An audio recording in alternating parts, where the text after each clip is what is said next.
Ассалаумағалейкум қазақ елі.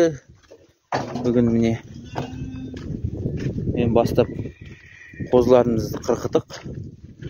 Негіз бана түскі асқа дейін қырқып тастағанбыз, түске дейін 12 қозыны алып.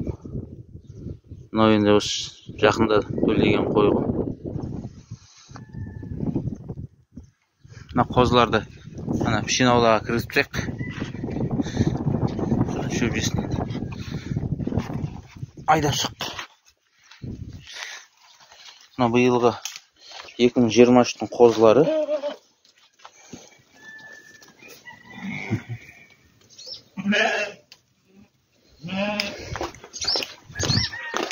Әкел айда. Бүгін күн мынандай болып тұр. Бізде осыдан алдында бір 3 күндік қатты ысылық болған. 3 күн бе, 4 күн бе ұшым. 40 градустың үстінде болды ғой. Қазір енді осы 2-3 күн осылай болып тұр.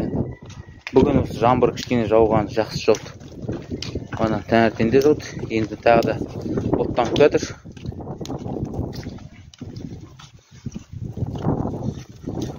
О, 12 қозы әлі де алып қалып қырқитындар бар енді бұйыртса.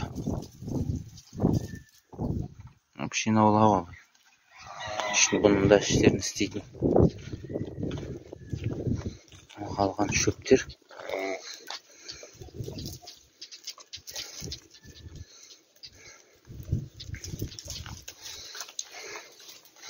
Биылғы наурыз айының 15-нен кейінгі төлдеген қозылар ғой. Сәуір айында төлдеген қозылар бар.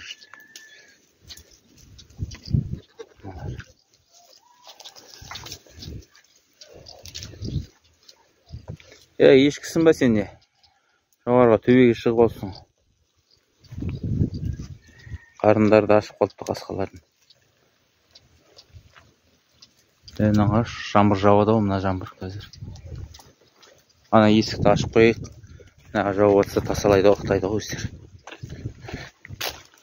Мына есік асық тұрсын.